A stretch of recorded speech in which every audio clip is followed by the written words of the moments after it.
Welcome to CARICOMP Insider, where high-tech facial recognition meets real-world intelligence.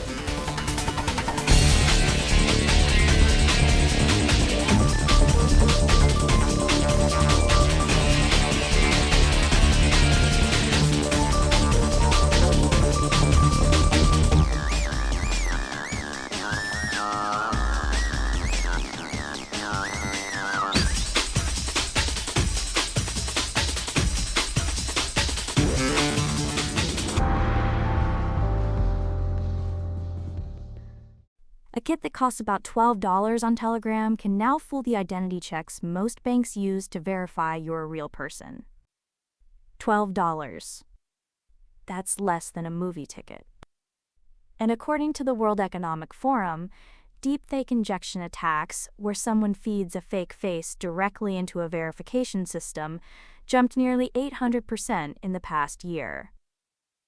If you've ever opened a bank account on your phone, you've probably done the drill. You hold up your ID, you take a selfie, maybe you blink on command. That process is called KYC, Know Your Customer, and it's supposed to prove you are who you say you are.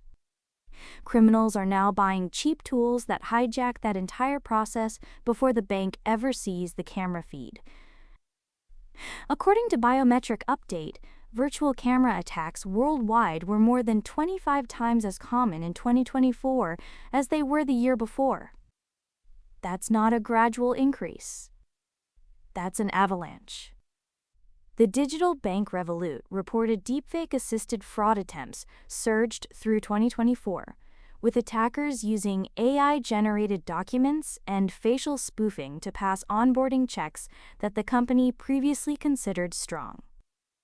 So the question running through all of this, can we still trust the camera on the other end of a verification call?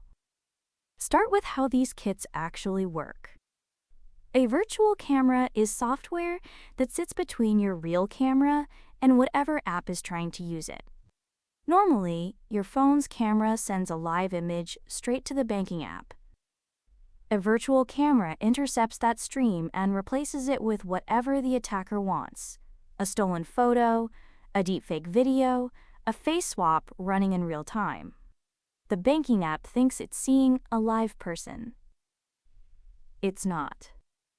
For anyone who's ever used a fun background filter on a video call, the underlying technology is eerily similar. Except instead of putting a beach behind you, someone is putting a stolen face in front of you. One tool getting attention from researchers is called Jinkosu Cam. According to Biometric Update's technical analysis, Jinkosu doesn't just generate a static fake image. It manipulates the live stream itself in real time to satisfy the specific checks a verification system asks for. Blink detection? It blinks. Turn your head? The fake turns its head. The system was designed to catch someone holding up a printed photo.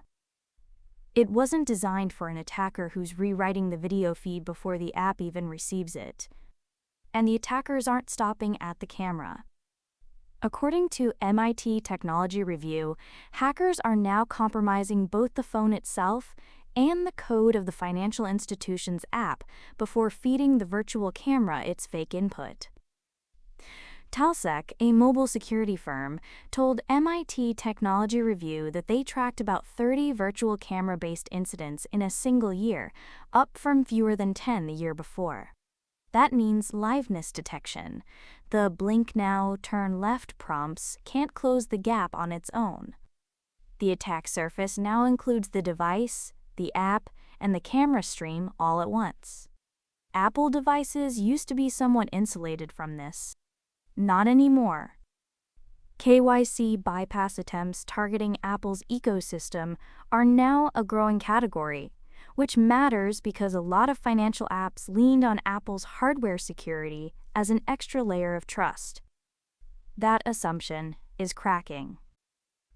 For investigators and compliance teams, this creates a problem that mirrors what banks face. If you're comparing faces in a case, from surveillance footage, social media, a witness photo, how do you know the image you're analyzing hasn't been synthetically altered or injected. For everyone else, it means the selfie you took to open a savings account last year was verified by a system that $12 software can now defeat. The instinct is to say facial biometrics are broken. They're not, but they're no longer enough on their own. The real shift is this. Identity systems have to stop asking, is there a real face here? And start asking, has this input been tampered with before we ever saw it? That's a fundamentally different question, and most systems weren't built to answer it. So, the short version. Cheap tools on Telegram let criminals hijack your phone's camera feed and fool the identity checks banks use to verify real people. These attacks exploded over the past year, and the defenses most institutions rely on, selfie matching, blink detection, were built for a world where the camera feed was trustworthy. That world is gone. Whether you're building fraud cases or just opening an account from your couch, the question isn't whether the face matches anymore. It's whether the face was ever real to begin with. I linked the full article below, worth a read. Now you know something most people in this industry don't. Use it. And when you're ready to put it to work, caracomp.com. We'll see you tomorrow.